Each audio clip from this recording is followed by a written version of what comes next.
আসসালামু আলাইকুম everyone, welcome back to my channel. আশা করছি সকলে ভালো আছেন, সুস্থ আছেন। আবারও আপনাদের মাঝে চলে আসলাম নতুন একটি ব্লগ ভিডিও নিয়ে। আশা করছি আপনারা সম্পূর্ণ ভিডিওটি দেখবেন আর আমার পাশে থাকবেন, আমাকে একটু সাপোর্ট করবেন। তো আমার এই যে মাছটা কাটতে আমার খুব কষ্ট হয়েছে। মাছটা আমি 3 ভাগ করে আঁশলা ছাড়িয়ে পরে আমি কাটছি। গ্রামের বাজার থেকে বাজার করে নিয়ে আসছে মাছটা। তো এই মাছটা কাটতে আমার খুব কষ্ট হয়েছে, পুরা 2 ঘন্টা লাগছে আমার এই মাছটা কাটতে। তো এখন এই যে মাছগুলো আমি কেটে এখন ভালো করে পরিষ্কার করে নিব। সম্পূর্ণ মাছের আঁশলাটাও আমি ছাড়িয়ে নিতে পারি নাই সময়ের অভাবে। তো যখন আমি এই যে পরিষ্কার করতেছি, এখন একটা একটা করে মাছ আমি ভালো করে পরিষ্কার করে নেব।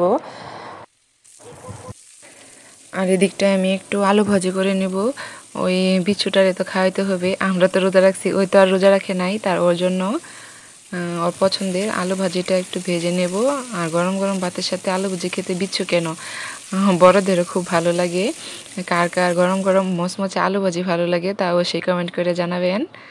এই দেখেন, তার জন্য আমি খাবারটা বেড়ে নেব। এখন দুপুর হয়ে গেছে, তো খাওয়া দাওয়া করার পরে আমি রান্না বাড়ার কাজ শুরু করব। আর ওর খাওয়াইতে খাওয়াইতে কিন্তু অনেকটা সময় লাগে।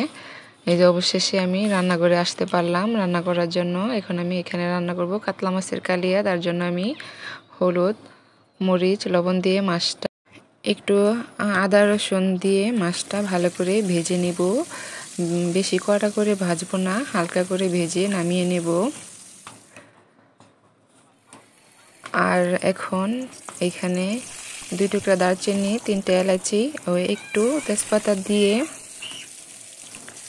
একটু পেস্ট দিয়ে ভালো করে ভেজে নেড়ে চেড়ে নিব। একটু চিনি দিয়ে দিব, তাহলে কিন্তু কালারটা ভালো আসবে, ফ্লেভারটাও ভালো আসবে।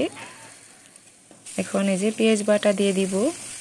পেঁয়াজ বাটা দিয়ে একটু নেড়ে চেড়ে একটু ভেজে নেব। এখন আদা রসুন বাটাটা দিয়ে দিব। আদা রসুন বাটাটা ভালো করে মিক্স করে নেব। এখন শুকনো মরিচের গুঁড়ো, হলুদের গুঁড়ো, ধনিয়ার গুঁড়ো সামান্য পরিমাণ দিয়ে স্বাদ মতো লবণ দিয়ে মশলাটা কষিয়ে নেব। মশলা কালারটা সুন্দর হয়েছে। এখন দিয়ে দিব টমেটো বাটা। টমেটো বাটা দেওয়ার পরে এখন দিয়ে দেবো সামান্য পরিমাণ টক দই। টক দইটা মশলার সাথে মিশিয়ে একটু ভালো করে কষিয়ে নিয়ে তাতে আমি ভেজে রাখা মাছগুলো দিয়ে দিব।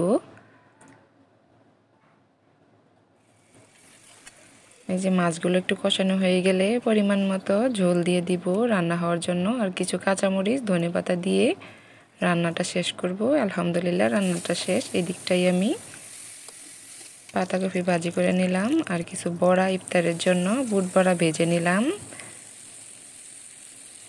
আলহামদুলিল্লাহ আমাদের আরেকটা রোজা সম্পন্ন হলো। আজকের ইফতার আমাদের। সবাই আমাদের জন্য দোয়া রাখবেন। সবাই ভালো থাকবেন, সুস্থ থাকবেন। আল্লাহ হাফেজ।